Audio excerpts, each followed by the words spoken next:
Voilà, donc je suis Amélie, moi je suis coordinatrice de Cap Tiers-Lieu à l'échelle régionale. Cap Tiers-Lieu, c'est le réseau des tiers-lieux ligériens.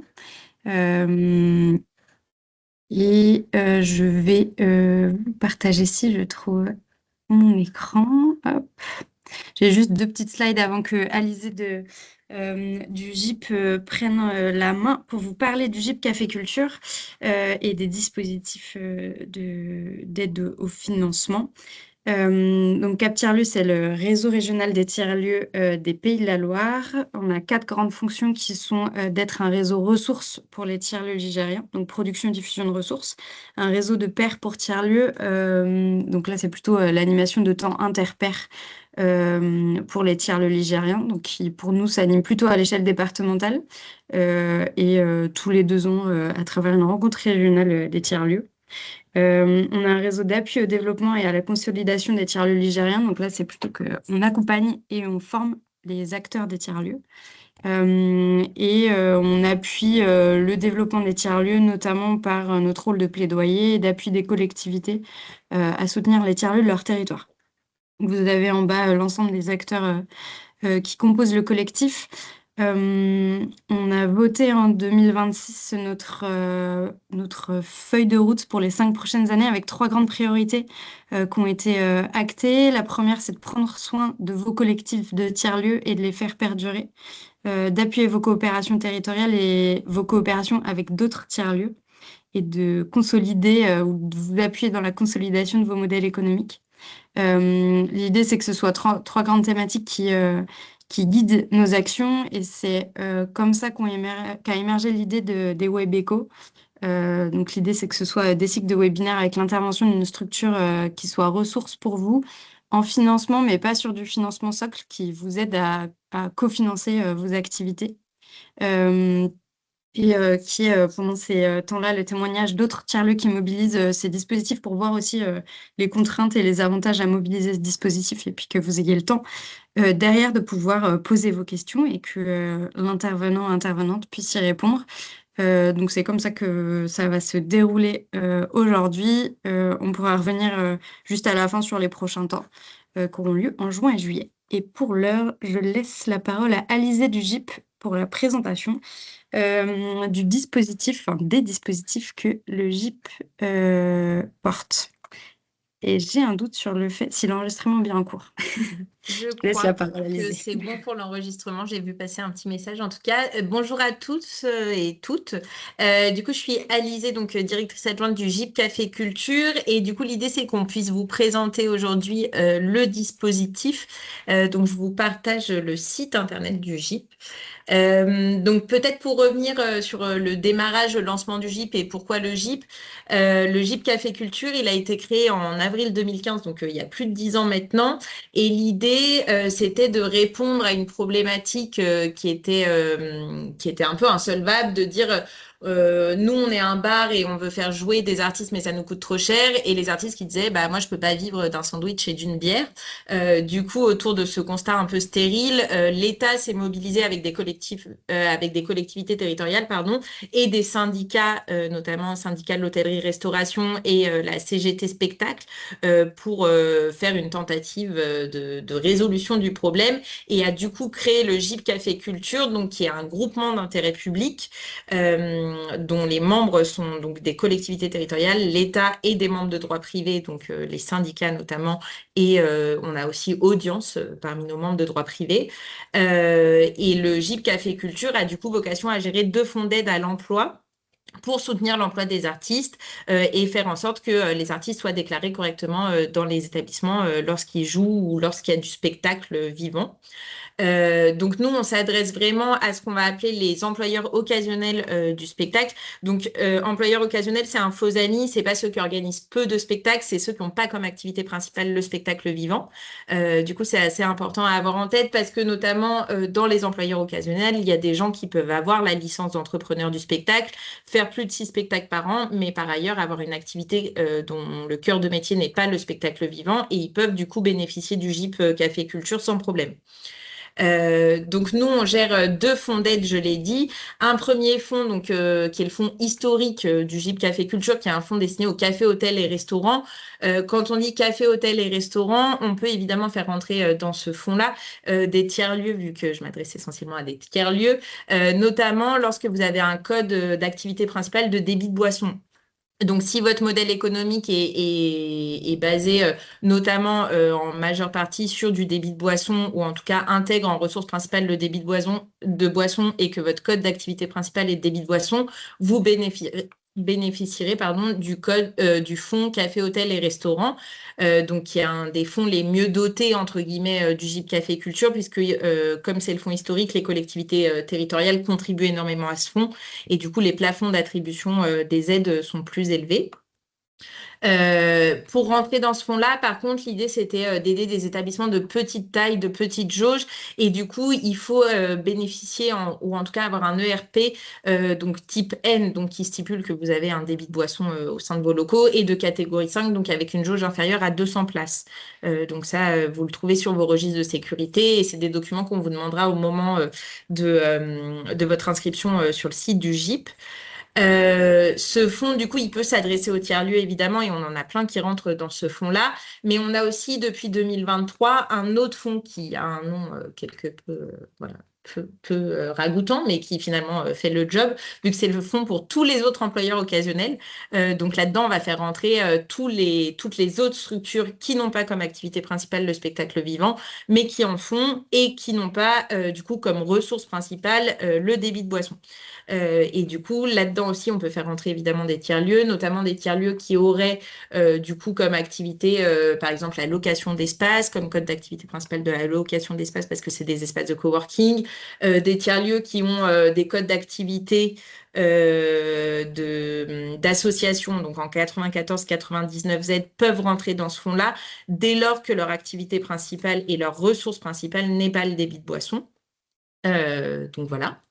On touche, nous, d'autres structures en dehors des tiers-lieux. Donc, on va toucher aussi des structures à destination de publics dits empêchés. Donc, ça va être des personnes en situation de handicap, des personnes hospitalisées, des enfants des crèches. Et là, on a d'autres critères pour intégrer le GIP. Donc, il faut avoir au moins un an d'existence.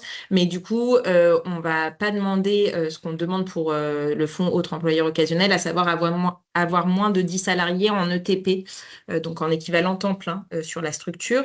Et on peut aussi toucher, pour information, des collectivités territoriales de moins de 3500 habitants, donc qui peuvent bénéficier du GIP à ce titre. Du coup, on va s'attacher vraiment à regarder l'activité de la structure quand elle s'inscrit sur notre site internet pour déjà être sûr que c'est pas une activité principale de spectacle vivant, être sûr qu'elle peut du coup bénéficier du GIP au titre d'une activité occasionnelle de spectacle vivant. Et une fois l'inscription faite, l'employeur va faire un spectacle dans son établissement, va déclarer les artistes via le GUSO.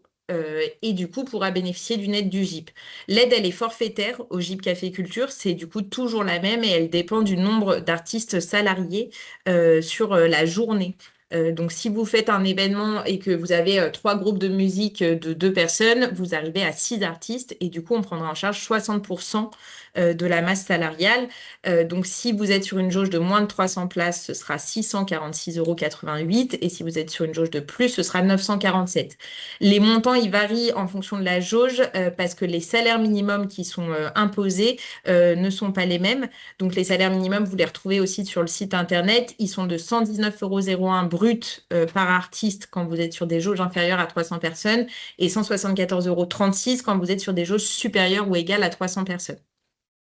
Donc ça, c'est des montants qu'on impose et dès lors, on prend après sur ces montants-là une partie de la masse salariale sur vos événements. L'attribution des aides, nous, elle se fait pas du tout, c'est pas un appel à projet, le GIP, hein, c'est vraiment une aide à l'emploi, c'est pas une subvention non plus, donc nous, on n'a aucun regard sur la programmation. Dès lors que c'est du spectacle vivant déclaré par le GUSO, on n'aura aucun regard sur la programmation du lieu.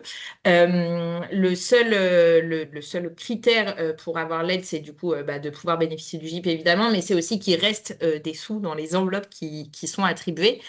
Donc, je vous le disais au départ, on a dans nos membres fondateurs, notamment l'État, qui ouvre des droits du coup à tous les employeurs à l'échelle nationale. Et ensuite, on fonctionne avec des enveloppes de collectivités territoriales qui viennent s'ajouter et qui font que les employeurs sur le territoire ont des plafonds plus ou moins élevés d'aide. Il y a un plafond statutaire au GIP qui fait qu'on ne peut pas faire plus de 100 demandes par an en tant qu'établissement, mais il y a aussi des plafonds qui sont du coup imposés après par des enveloppes de collectivités territoriales. Vous, sur votre territoire, on a malheureusement perdu l'année dernière la région Pays de la Loire qui s'est retirée du dispositif, qui était pourtant la région qui était à l'origine du dispositif, donc dans les membres fondateurs du GIP. Mais il y a d'autres collectivités territoriales qui contribuent au dispositif, notamment la communauté de communes de Mauges Communauté, la communauté de communes du Pays de Fontenay-Vendée, Laval-Agglo, Angers, Nantes, Rezé et Saint-Nazaire. Ces collectivités, elles ne financent pas toutes les deux fonds. Et du coup, les plafonds, on vous en informe au moment de votre inscription en fonction du fonds duquel vous dépendez, puisque du coup, ça fait varier les montants maximum d'attribution par an. Nous, on parle de montant maximum d'attribution par an au GIP parce qu'il faut savoir que c'est pas parce qu'on vous dit vous pouvez avoir au maximum 3 000 euros que vous allez avoir 3 000 euros. Ça dépendra évidemment des sollicitations sur le territoire et du coup de l'épuisement ou non des enveloppes. Ce que vous pouvez faire, c'est du coup, vous avez un espace employeur dans lequel vous allez créer votre compte et vous inscrire. Une fois que votre compte est créé et que vous êtes inscrit, l'espace employeur du GIP, il est très simple. Vous arrivez sur une plateforme qui ressemble à ça. Vous avez un onglet Faire une demande. Donc, nous, on demandera juste pour les demandes la date du spectacle, le nom du spectacle, le lieu, la ville et la jauge. Et ensuite, vous rentrerez juste le nom et prénom des artistes. À partir de 2 artistes, vous avez le droit de financer le salaire d'un technicien. Par contre, il faut qu'il soit au même montant minimum que les artistes, donc les montants qu'on impose. Vous rentrez du coup vos intervenants et ensuite, vous n'avez plus rien à faire côté GIP puisqu'on va recevoir automatiquement les déclarations que vous ferez au GUSO. On va vérifier que vous payez bien les cotisations sociales et une fois que tout est à jour côté GUSO, que vous avez envoyé une photo du spectacle, nous, on fait le versement de l'aide. Si vous voulez être assuré d'avoir les financements parce que ça conditionne le fait de maintenir ou non le spectacle dans votre établissement, vous pouvez faire une demande 1 mois avant la date du spectacle au plus tôt. Et cette demande, vous nous envoyez un petit mail, vous demandez un préfinancement et nous, on va bloquer les fonds. Et ces fonds-là, du coup, ils seront bloqués jusqu'à la mise à jour de votre dossier, mais vous serez sûr, on pourra vous certifier que vous avez les fonds pour votre spectacle. Donc ça, c'est à retenir. Ensuite, si vous avez oublié de faire votre demande, il faut savoir que vous avez toute l'année civile en cours pour faire vos demandes. Donc, on prend les demandes de manière rétroactive avec du coup juste le risque de plus avoir d'enveloppe et de plus pouvoir répondre aux sollicitations, notamment en fin d'année. Il arrive que sur certains territoires, on n'ait plus d'enveloppe en fonction du fonds duquel vous dépendez. Du coup, voilà, on a vraiment créé pour être au plus simple possible. Donc, on a aussi un numéro de téléphone auquel on répond du mieux qu'on peut, puisque du coup, je le disais tout à l'heure, on est une équipe de 4 à l'échelle nationale, donc c'est pas énorme. Mais vous pouvez aussi nous appeler si vous avez des questions, notamment des questions sur la façon de salarier les artistes, parce qu'on essaie d'y répondre aussi, puisque du coup, donc nous, on favorise le contrat d'engagement, donc via le GUSO. Le contrat d'engagement via le GUSO, c'est la manière la plus simple pour un employeur occasionnel de salarier des artistes. Il faut retenir que dès lors qu'un artiste se produit dans un établissement, que ce soit tiers-lieu, café, hôtel, restaurant, association, il est assimilé salarié et du coup, vous êtes censé, vous, en tant qu'employeur et organisateur du spectacle, être au clair sur la réglementation et la bonne façon de salarier des artistes. Du coup, nous, on vous accompagne vraiment là-dedans. Et ensuite, on distribue une aide, du coup, pour ceux qui jouent le jeu et qui font les choses correctement. Quand on dit que l'artiste est assimilé salarié, il faut avoir en tête que, du coup, le salariat de l'artiste suppose des déclarations, évidemment, en bonne et due forme, mais suppose aussi d'avoir connaissance du cadre réglementaire. Vous avez un autre moyen de salarier les artistes quand vous êtes un employeur occasionnel qui est le contrat de cession. Le contrat de cession, vous passez du coup par une boîte de production. Nous, on ne prend pas en charge les contrats de cession au GIP Café Culture parce qu'il y a des frais dans les contrats de cession on n'arrive pas à savoir ce qui va directement aux artistes.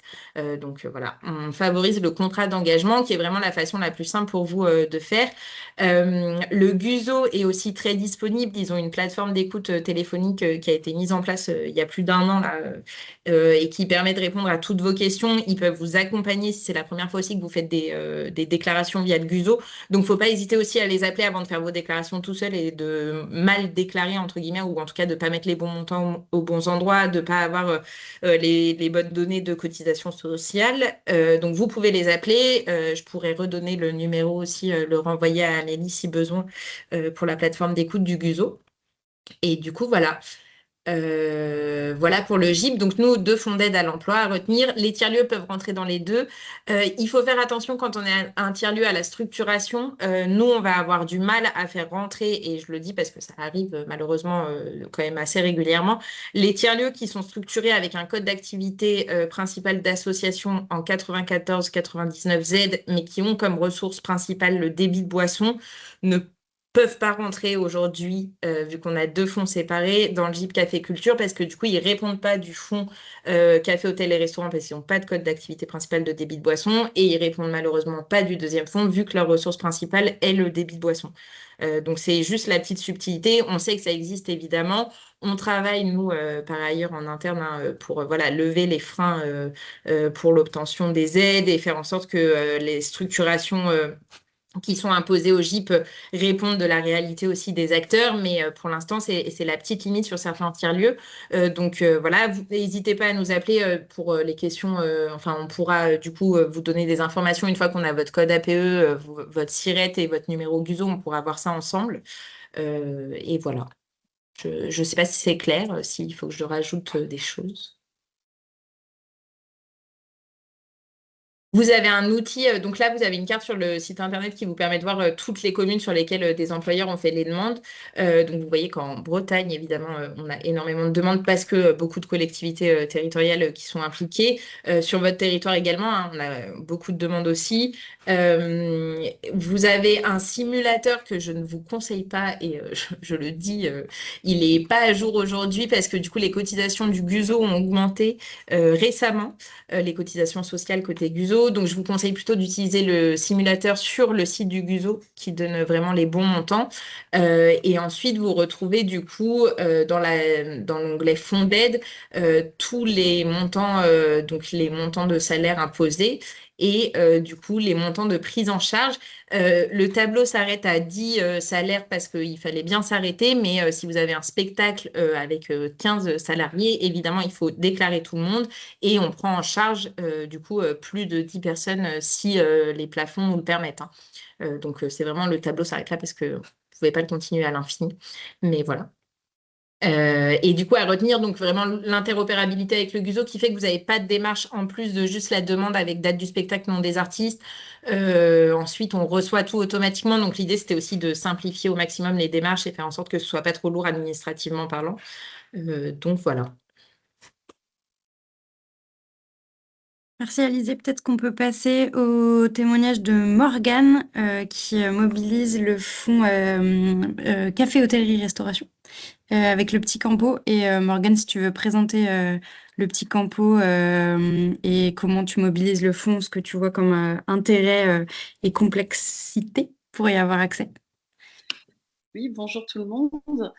Alors nous, on a un café associatif dans le Nord-Mayenne qui a ouvert il y a presque 4 ans. Et donc notre activité principale, c'est d'être un bar et de faire de l'événement culturel à partir des beaux jours dans notre jardin, parce qu'on a un grand jardin, donc on a des barnums et on fait venir des groupes.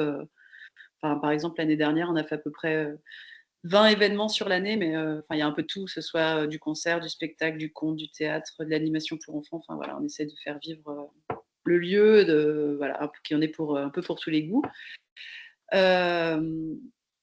Voilà, et nous, l'intérêt du GIP, c'est que ça permet quand même d'avoir un remboursement d'une partie des artistes, surtout sur les plus gros groupes, qui est le plus lourd, je trouve. On va avoir des groupes, si vraiment on veut faire venir des groupes où ils sont 6, 7, où évidemment, ils vont prendre beaucoup plus cher qu'un gars tout seul à la guitare.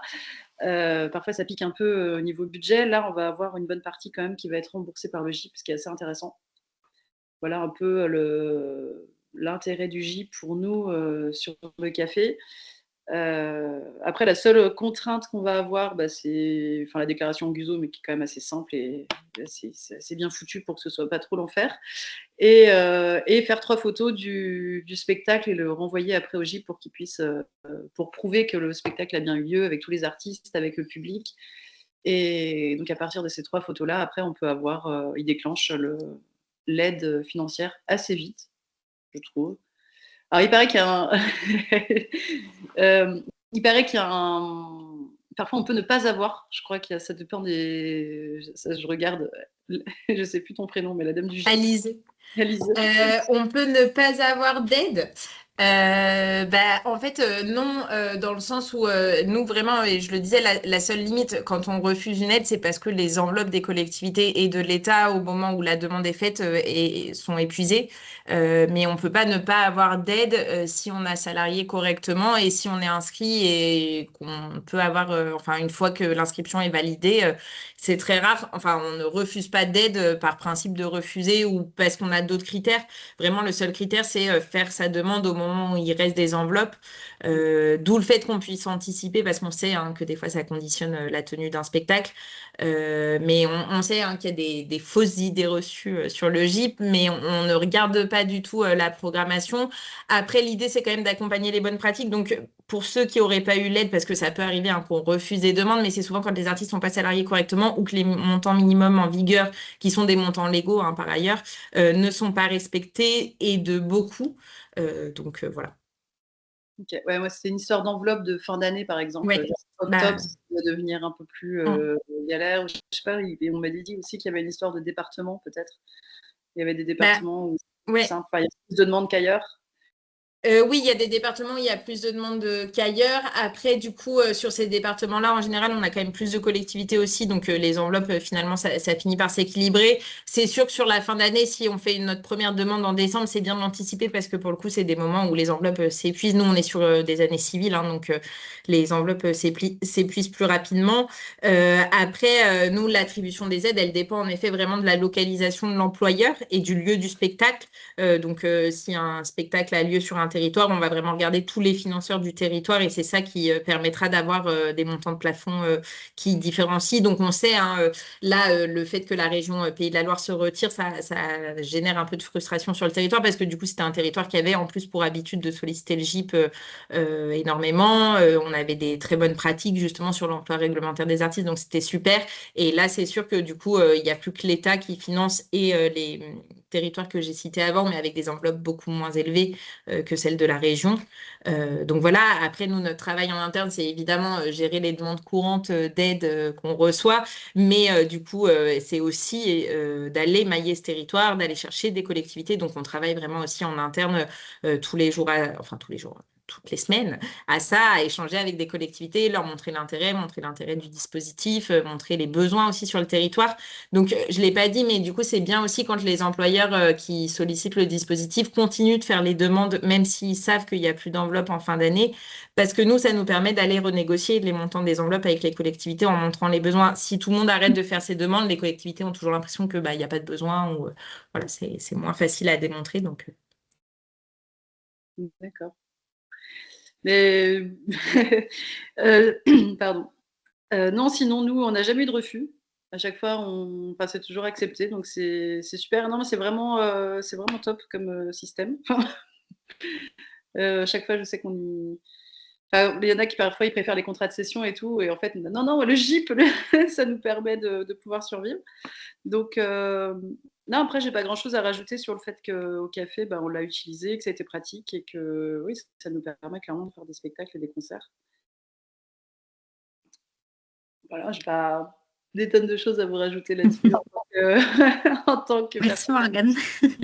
Je trouve que c'est intéressant la discussion que vous venez d'avoir là sur la question des collectivités.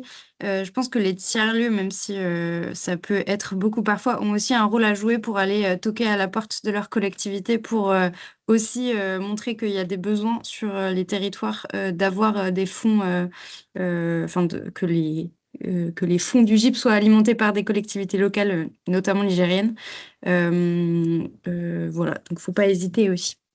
Nicolas, peut-être je te laisse présenter le troisième lieu et puis la manière dont tu mobilises le deuxième fonds, donc plutôt le fonds dont j'ai oublié le nom, le fonds autre employeur occasionnel. Bonjour à tous.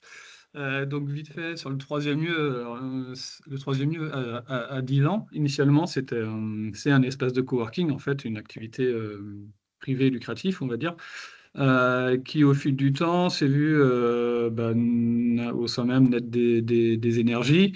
Donc ça a donné naissance en premier lieu à l'association La Locomotive, qui est une association citoyenne en fait, qui a regroupé les coworkers en fait sur l'envie de se mobiliser pour le bien de notre territoire. Donc je l'ai pas dit, mais on est situé à Barret dans le 44, entre Nantes et Rennes. Et dans un second temps, il y a eu la naissance d'un café associatif, café-concert associatif, pour lequel on avait mobilisé le GIP à l'époque, mais c'est vrai que on rentrait pas dans les clous parce on n'avait pas le bon code APE et tout ça. Aujourd'hui, on a régularisé ça, mais c'est vrai qu'on n'a pas fait la demande parce que souvent on est sur un cachet ou deux cachets et on pourrait le faire, mais bon, l'effort que ça demande, on le finance par les consommations et il faudrait peut-être qu'on se repose la question de ça.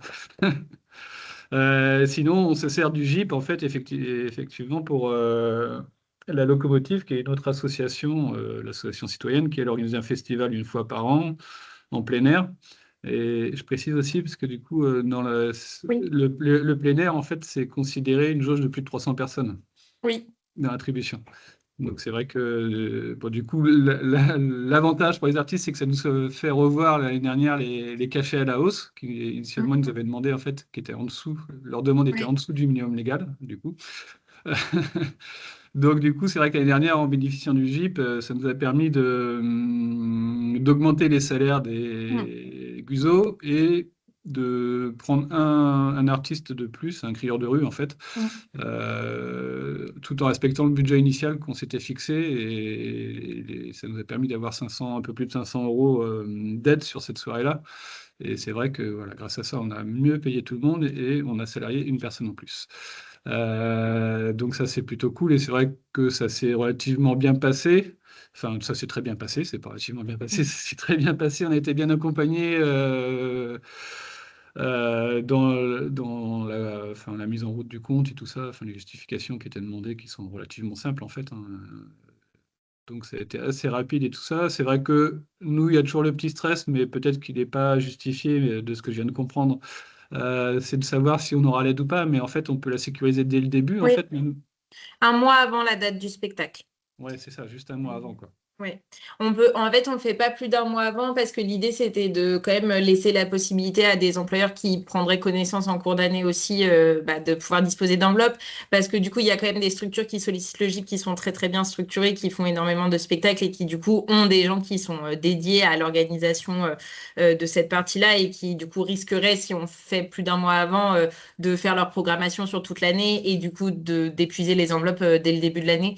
Donc, l'idée, c'est un mois avant, on peut vraiment vous dire oui ou non, c'est sûr de l'avoir. Voilà.